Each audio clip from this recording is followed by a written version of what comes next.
Welcome in, everybody. This is the Second Cut podcast, and this is your tournament recap of the Zurich Classic of New Orleans. I'm joined by Joe Idone tonight. Joe, thank you so much for joining us, and also your normal host, Rick Gehman, who's traveling today, coming to see me. Rick, I know you don't have a whole lot of time, so, good evening. Where are you? Yeah, good evening. I've only got a couple minutes here. I'm currently in Denver's airport, so I'm coming to see you, Gregors. We're going to see if we can take down that Travelers Media Day Championship. But, Joe, it's always good to see you, and I appreciate you jumping in and taking care of us here. And Joe, sure. welcome to the show. No see, Rick. I feel like it's just like riding a bike. I know we don't have you for long, but good to see you as always. And Greg, fired up to be here, my man. Yeah, this is going to be, we're going to get to all the big topics of the day, which I can't wait to get into. But Rick, since time is short, let's hear your thoughts. Andrew Novak and Ben Griffin take down the Zurich Classic. They looked like they should have won most of this tournament. For a long time, they had the lead in this thing, but it came down to the final hole. Yeah, I've got like a couple of main things from the day. So I was kind of in and out on watching it. Rough start for the broadcast between technical difficulties and weather and all that stuff. My thing on this, boys, is we should never see old golf. Like we should never see golf from a year ago. I would rather just put the cameras outside, shoot it, like just give me a footage of what's happening with no commentary than seeing old golf. Give somebody a microphone, let them go through the locker room. I don't care. But seeing old golf is tough. Novak and Griffin probably played the best golf this week. The other, and good for them, right? Ben Griffin rattled off, I don't know, he's probably played more rounds of golf than anybody this year, right? I mean, he played like 12 events in a row or something outrageous, and Novak has been knocking on the door, so good for them. But how nervous were all of those guys coming in? I mean, we're talking horrible shots on 17 from basically everybody. We're talking about Rasmus getting really loose. Novak has shown a lot of signs of nerves over the last couple of weeks, which is a privileged place to be, that you can continue to be in those positions where pressure is getting to you. But it is hard to win out there. It's really hard to win. And what was fascinating to me, Joe, you look at this, and on the leaderboard, you have Jake Knapp, who's won on the PGA Tour before. And in the top 12 of this tournament, I mean, you got to go all the way to Adam Hadwin and Nick Taylor to find the next winners, and they're in a tie for 12th. Sepp Straka and Rory McIlroy, Shane Lowry also in a tie for 12th. Everybody was looking for their first win out there. Yeah, Rory and Shane, it just felt like had nothing after they resumed play. Left. You mentioned Jake Knapp. I mean, even him, you could see the nerves with Jake Knapp, right? Questionable. Like he had this at the Honda like 2 months ago when I was there, just down the stretch. I think mental selection in terms of the shots that you're willing to take on is something that he's still kind of battling. And, Ben Griffin and Novak, I thought were the most cool. Now, I think they got away with some down the stretch, particularly the one Novak hit on 17. But sometimes that's the difference between winning and losing. You guys know this, and they were great chipping. I think Novak had 3 hole outs on the week. He made a long putt to start the round to kind of break the ice for them as leaders. And these are just the kind of things we see over and over again that just have to go your way. You put yourself there enough times, and it's the 3rd straight week Andrew Novak's in contention deep on a Sunday. Eventually you break through. Now, Rick, as you're watching this, I know you were in and out watching. From the sounds of it, you were watching towards the end. When that ball that Andrew Novak hit was in the air on 17, I mean, what was going through your mind?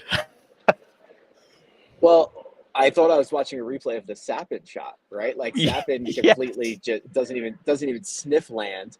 And then, for that ball to hang on, it took a hard bounce, and for it to hang on, that's kind of the break that I think Novak has needed. I mean, if you think about it, so him and JT were 3 shots clear of everybody else at RBC Heritage. That's an event that you could have said Novak should have won. He's been in the final group a bunch of times. He just hasn't had really that break that's gone his way. He got that today.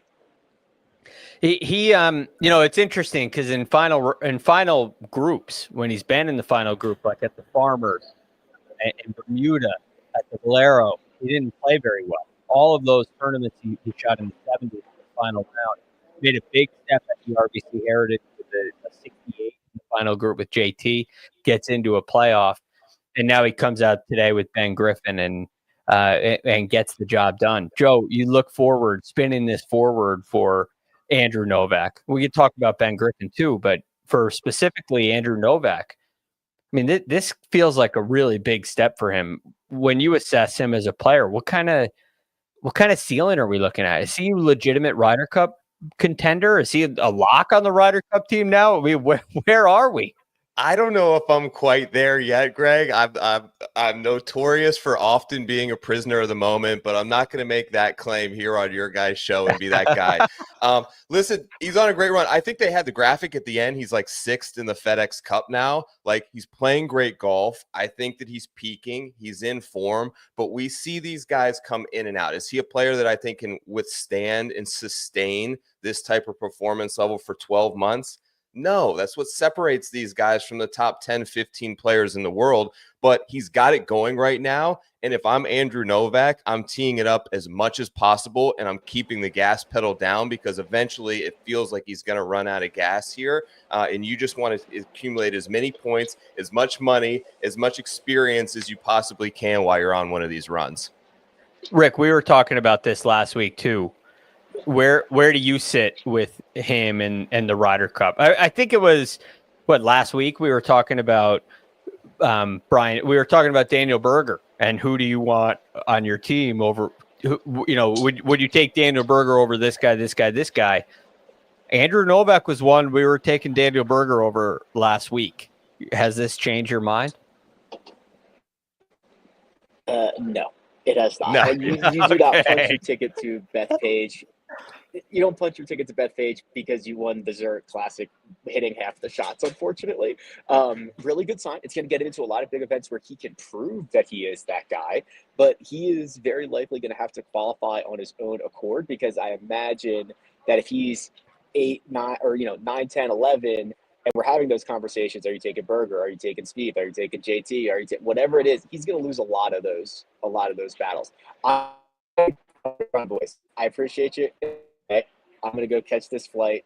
Take it home for us. I'll talk to you guys soon. I appreciate it. All right, don't miss it, Rick. Rick is on his way to my neck of the woods, my home state of Connecticut. He's going to be playing Travelers Media Day with me on Tuesday, and I can't wait for that. So, Joe, I really appreciate you jumping in and helping out here. Well, go ahead. I was going to say, I know Rick. Look, if there's one thing I know about Rick, and I've known him for a while, he's going to be prepared for whatever tournament you're heading into. I've been in his house. I know he's got TPC River Highlands on the simulator the last couple of weeks. You can expect the full Rick Gehman experience, and I'm going to bet he brings his A game. So I'm sure you guys will do great and have fun. We've been talking about this for weeks now. Obviously, he's flying across the country to do it. So I know he's prepared. He had to book travel, all those kind of things. This is he's taken this very seriously, as am I. So I can't wait to do it. But when it gets to this team golf that really mattered today, I think it's interesting you brought up the schedule, playing as much as possible, because it is something that Ben Griffin specifically has done. And he's done a lot of. I think that he has played, and I'm gonna pull this up here, but I think he's played every week that he could, from the Sony Open all the way until before the Masters.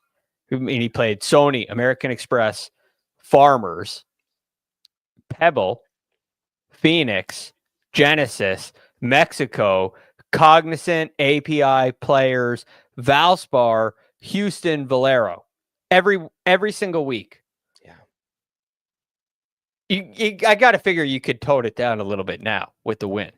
Yes, I assume this changes his schedule, and maybe he can. I know he recently got engaged or married. Maybe he takes out a nice little vacation, but well earned for Ben Griffin. Look, a workhorse this season, as you mentioned. They talked about it briefly on the coverage. How it wasn't too long ago that he nearly gave up his dream of playing professional golf and went into like, you know, this world of stocks and all this stuff, and just tried, you know, was tired of taking loans from his family to continue this dream. And I'm always a sucker for these stories where someone sticks to it. You know, he had been in these situations in the past down to the 71st, 72nd hole, and he hadn't got there. And one of the reasons, like, I felt pretty good about this team is they had some of those under their belt. And if you look closely, well, one of the things I watch with guys who have never won or aren't often in this type of environment with the dramatic situation of a Sunday afternoon, they weren't leaving putts short.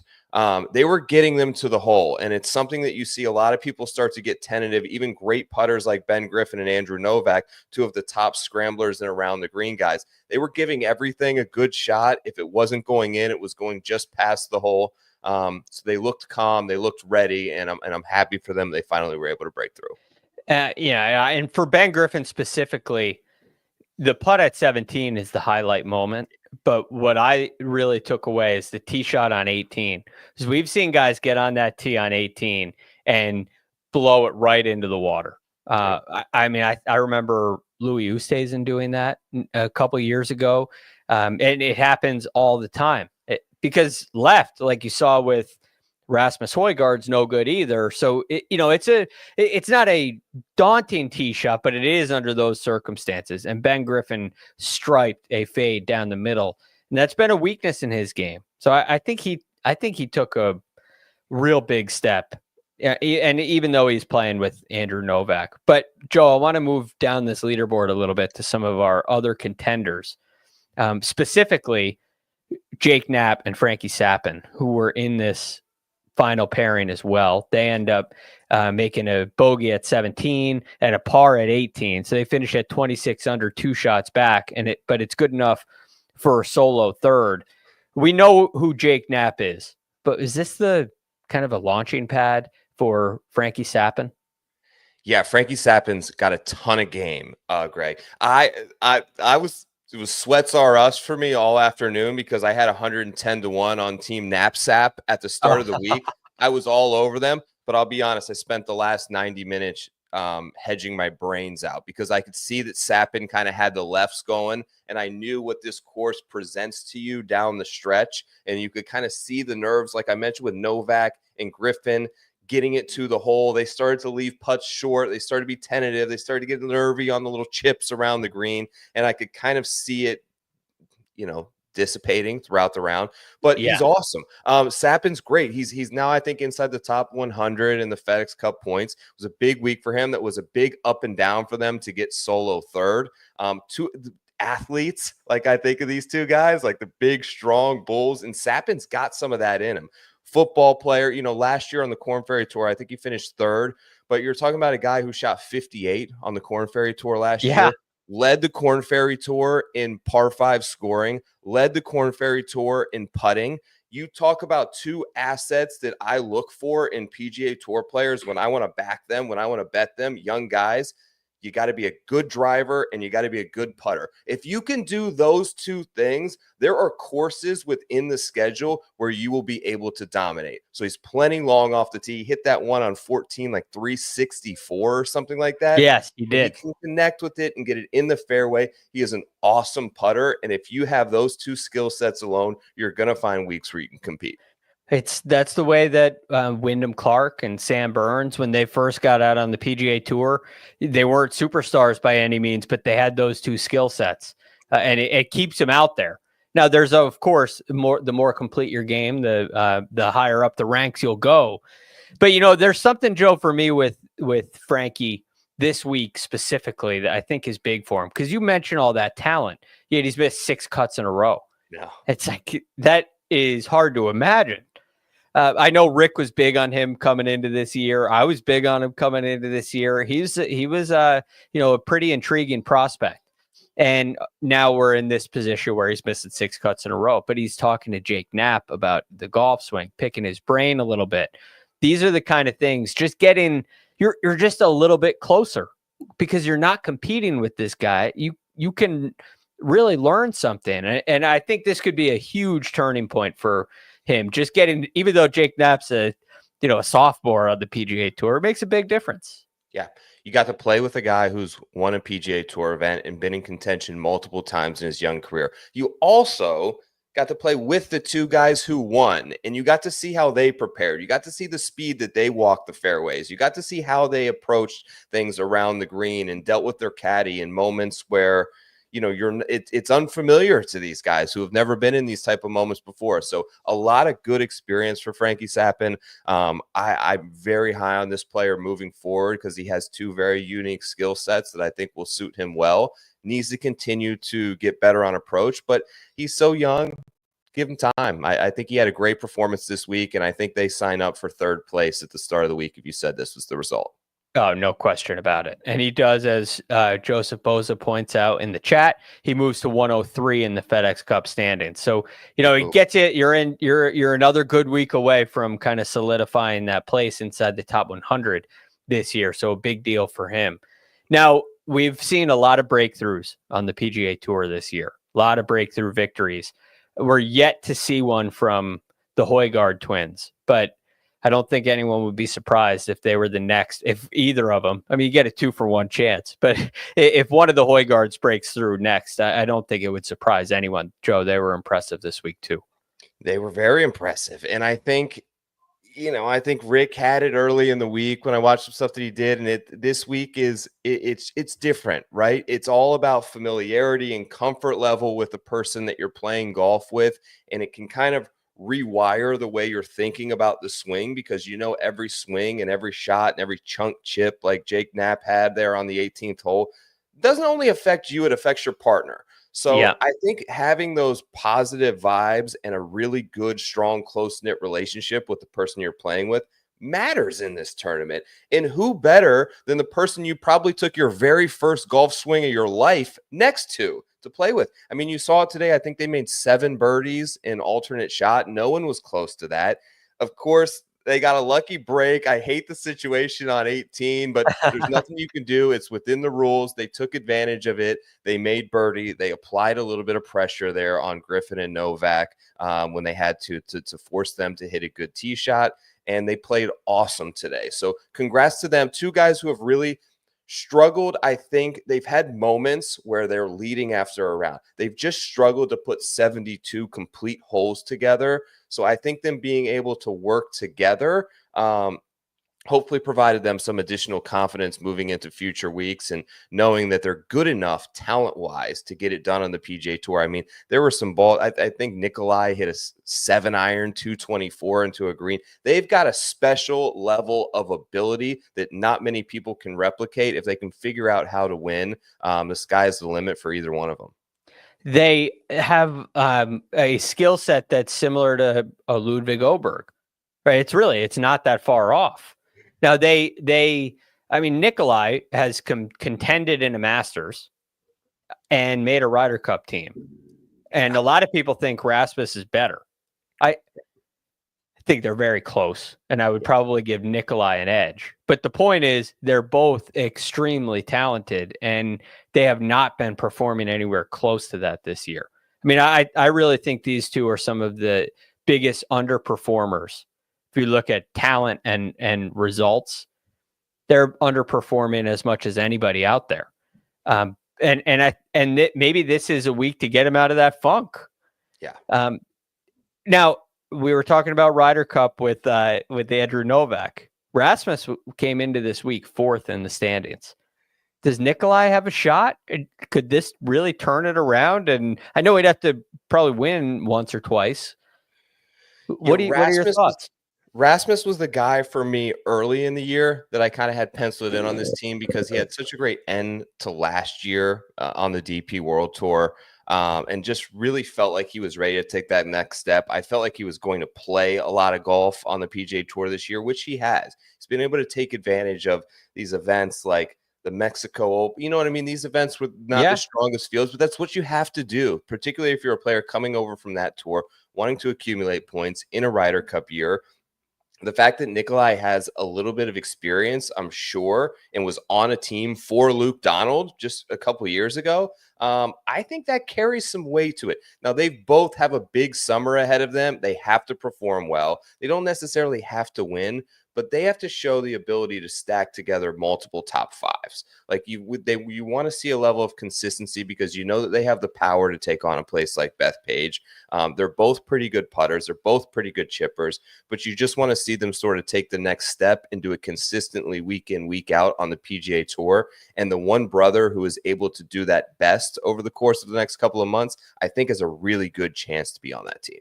I'd love, well, as it rooted for the Americans, I'd hate to see it, but I think they'd make a really good duo. And one day they'll be playing on a Ryder Cup team together.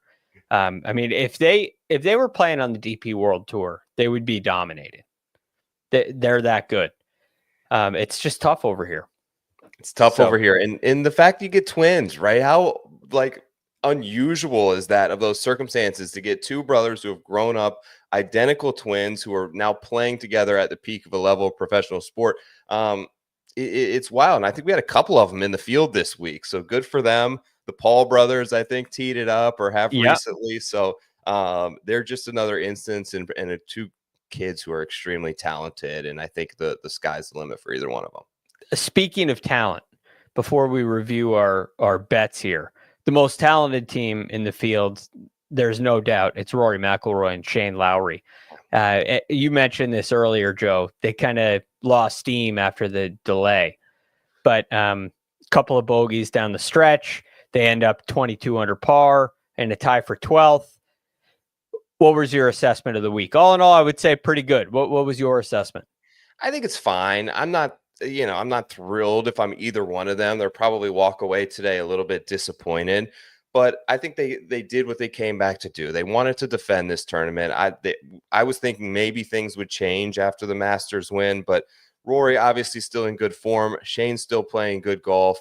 They got bitten by the delay today, and then they come out and on the 13th hole, they made a mess. Rory, it was the short par 4, and I think Rory was in the bunker like 40 yards away from the green. They end up making bogey. Shane chunked a chip. Rory missed a putt. And from then on out, it felt like the air was just out of the lungs on this team, and they had no will to really come back left in the tank for either one of them. I think disappointment probably for them too is how they'll walk away from this week. I think they did fine. I wasn't expecting them to repeat. This event introduces so much variance and randomness, particularly in the best ball portion of it, that it's an event that you're unlikely to repeat, even if you are clearing away the best team in the field. You haven't seen Xander Schauffele or Patrick Cantlay. They weren't able to do it. Some other really head and shoulders above the rest kind of teams unable to go back to back. So I think it's hard for Rory McIlroy to be disappointed with anything right now. and there's certainly nothing wrong with their game, broken with their game, nothing to address. They didn't win. They're moving on. So some pretty good stuff. Now, Andrew Novak and Ben Griffin did win. We had now for the third week in a row, we've had an outright. And this time it's Mark Immelman. He hits the Højgaards for a top 20. They end up finishing second. He hits Novak and Griffin for the win. Again, it's the third week in a row. In our very first show, Mark had he had Rory McIlroy, which, look, if you want to say like I do that he's 1 for 16 with Rory at the Masters, you could say that. But he backs it up last week with Rick comes back with JT, and now Mark backs it up again with Novak and Griffin. 3 weeks in a row with it outright. I'd love to see it. Anything on this card? And I know that, Joe, you weren't a part of making any of these picks. It was disappointing we didn't get Horschel and Hoagie. Anything else on this card stand out to you? Obviously, Mark hitting the outright is congratulations to him there. He hits the placement as well. And it looks like he and you kind of got boned a little bit based on when you recorded the show with Billy Horschel having to withdraw, because I really liked that team as well headed into the week.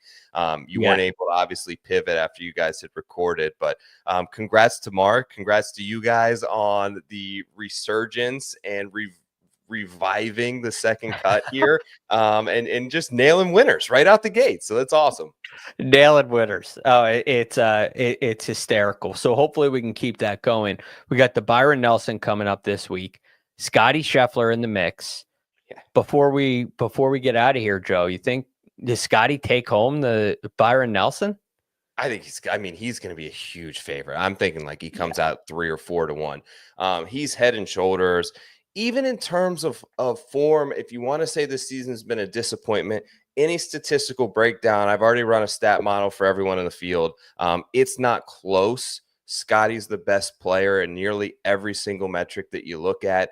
I think there's, it'll be interesting to see where the gap is between Scotty and the next player, right? I think for me, it's probably going to be Spieth because he has the popularity. You want to play Spieth in Texas. He's coming off 3 consecutive top 20s in Jordan Spieth, which is something he hasn't done in 2 years. So he's starting around the form. You get him back in Texas at a place where it seems like he could be able to make a run, and he's kind of coming back into form off that injury.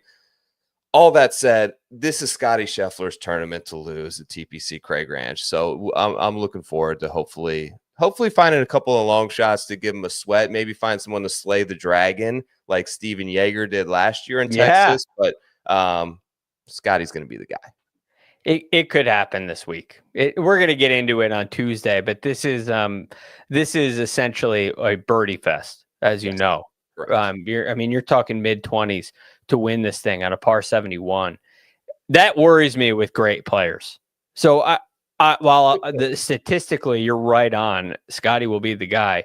Statistically, these are the kind of tournaments where it doesn't necessarily separate out it doesn't require all the skill sets that Scotty has. Those skill sets will help, but anything can happen. So I think it's going to be a really fun week.